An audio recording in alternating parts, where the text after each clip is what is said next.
that's a bit strong, Tony. Yeah, I mean.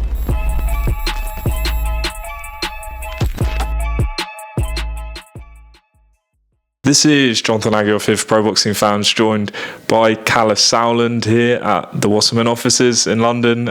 Kalle, you've got the Prime bottle in your hand. Which flavour you got there? Got a lemon and lime today because I am feeling a little bit sour. So yeah, no, I don't know why I'm feeling. Sometimes those lines don't work. I'm not feeling sour at all. I'm feeling rather sweet today. Great day. Harlem Eubank managed to convince him to stay in the family, and we joke about that, but you know it's always the exciting thing as a promoter is to start work in a career, but to be able to complete the work as well is you know, it's obviously the most interesting time is not only building the fighter, but then also, you know, sort of putting on those big fights that you work to. So he had a lot of offers, I'm sure, and we're very delighted that we've managed to extend and continue our relationship to make those very big fights that are out there for him. Talk to us about Harlem, you know, extending the contract, multi-fight deal. You must have a lot of faith in him to give him this contract, and you must believe that, you know, you can do something major with him. Yeah, I mean, I think we have to flip it at this stage. Faith would have been the last contract. The faith is now that he's got the faith in us, and I thank him for that. Hopefully our 24-year track record had something to do with it, and not just my gorgeous face. But no, I think, look, he's one that obviously carries a name that is synonymous with big-time British boxing, but at the same time, he's really puts the work in. Phenomenal guy in training, just a great guy to be around. I've had a bit of experience with the Eubank family over the years, and you know, he's got that star quality, but at the same time, he's also, you know, really ready to go always, and that's very exciting. He told me earlier that he had 3 training camps for the Azim fight, which never happened. Are you able to revisit that fight? I know you're probably bored of talking about why it didn't happen, but in terms of why it may happen in the future, can you make that fight? It sort of dropped between, you know, we weren't involved, let's say, as people might think in that stuff. It was mainly dealt with Senior and with Boxer, the company, the promoters of Eubank-Azim.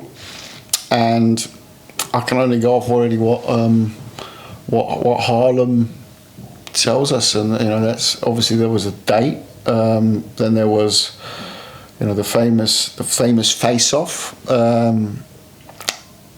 As I understand, that was before any agreements were even signed. But at the same time, I don't know the exact ins and outs. But it was just a strange one. What's very clear is, though, that there was, and then afterwards, Harlem was asked to train for another date. That other date didn't happen, and but again, I don't know the ins and outs of it. I've got to say, it's a great fight, though. It's got to happen. It's a great fight, and it will happen. And Eubank-Azim is a cracking boxer as well, cracking character. And by the way, there's other big ones as well. You know, Conor Ben. Easy to make at the weight as well, much easier than other Conor Ben fights I've tried to make over the past couple of years. Then you look at Dalton Smith, very interesting fight as well. I know he's injured at the moment, but he'll be back. And you know, it's just an exciting time domestically, but at the same time, he's 19-0. I mean, pushing him on in the world rankings, and you know, it's an exciting division. So he told me earlier he's going to come back in October. What sort of, you know, opponents are you looking at for that? And, you know, are you trying to get him back to Brighton where he fought last time out? I'd love to do Brighton again. I think Brighton is again, it goes hand in hand with the Eubank family name. We did a first show with him down there. It was the first boxing show in Brighton, big boxing show in Brighton, televised boxing show in Brighton in a long time.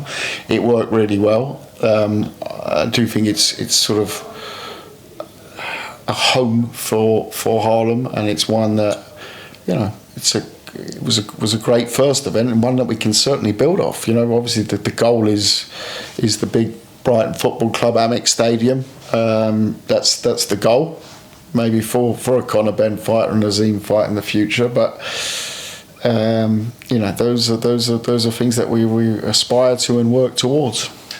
Just moving away from Harlem for a minute, I see in the office loads of photos. You've got, you know, you in the World Boxing Super Series, and then you have, you know, Misfits as well, which, you know, a lot of, look at the KSI Tommy Fury, I think that was like the biggest pay-per-view in the UK last year. So how do you find the difference between doing, you know, traditional stuff compared to that stuff?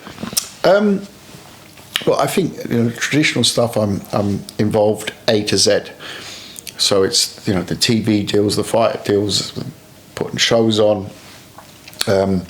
Nissa is very much on the matchmaking side. He's, if you look at the events he's put on with Channel 5, like the quality of those fight nights are phenomenal. Given it's a lesser budget as well, it's free to air, so it has to work. You're under massive pressure you've got that free to air slot, and if we look at, I think out of the top 10 British fights last year, 2 or 3 were ours. We only had 6 dates, so the matchmaking is very, very important. On the Misfits side of things, they're also involved obviously in many different areas, but it's more on the I always say the revenue in side of things. So making the deals, the money deals to get money in, whereas Mams is more on the talent side of things and KSI. Well, talking about your involvement in Misfits, I saw an article that I believe you interviewed by The Sun, and it said you were sort of potentially leading negotiations for a KSI Jake Paul fight because of, you know, your success in delivering KSI and Tommy Fury, kind of being, I guess, the middleman. Is that accurate, or has any talks happened with KSI and Jake? No, I think, well, talks have happened in the past. I haven't been too involved in those talks, but I'm always involved because I've got to deal with trying to make the finances work on our side of things as well. I think it comes from a story where Jake Paul's promoter manager, as Nikisa has said, that, you know, he would deal with me in terms of doing that. Now, you know, often there's egos in boxing. You know, we've had it over the years. You know, Dom King, Bob Arum, and you know, him and Nikisa and Mams, my partner, they don't get on too well. So if I'm playing if I play the UN and turn up there and try and help out in terms of reaching a deal, it's a very simple deal to do. Let's face it, it's a very simple deal to do. It sounds so complicated, this KSI Jake Paul fight, but it's actually a very simple deal to do. Is it though? You know, super simple. I think the money's very simple to sort out. Would there be like issues with, you know, whose name goes first and things like that? You know, let's leave the egos outside the door. It's called a toss of a coin. You know. And there's ways of doing that. The tricky part is of course always going to be the weights. And right now I don't think the fight's there because he's training for a Mike Tyson fight at a totally different weight class. So that, you know, that, until that's solved, that's the one thing you know. Every boxer has to be respected for the weight they're at, and you know that's the way it is. So yeah. The fact that my track record over a few decades of putting together some complicated deals, fine, yeah, we can use it if we need to use it. It's not about me, it's about getting the big fights made. And if that big fight happens to be KSI Jake Paul in the future, then fantastic. But there's lots of fights that we're looking at right now for KSI. He's considering which ones he likes to go for most. Amir Khan was one that is being bandied around a lot. Floyd Mayweather's another one. There's a few different interesting ones. Any talks for Khan? For Khan? Yeah, there's been good dialogue. You know, definitely not ruling that one out. Okay. Just want to move on to Josh Kelly. Big fight coming up in a couple of weeks' time against Liam Smith. Huge fight. Gigantic, enormous card. Riyadh season comes to London, Wembley Stadium, 96,000 in an extended venue. Liam Gallagher performing, and you've got Joshua Dubois in a all British heavyweight dust up for the heavyweight world championship. But on the card, and I'm not calling this an undercard because there are too many fantastic fights and boxers on there. It's just a card. It's the super card. And at the end of it happens to be Dubois Joshua.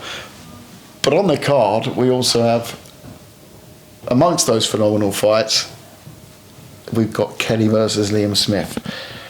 And what a storyline that throws up. You've got, Liam, seasoned campaigner, top level, ticks all the boxes, former world champion, boxed the biggest names, up and down last year, obviously knocked out in brutal fashion Eubank Jr. in the first fight. The second fight, he's come undone. Many people saying, and including himself in his corner, that he wasn't fit to fight. I'm not going to comment on that now, but at the same time, he's there to underline that he is there in the division right at the top.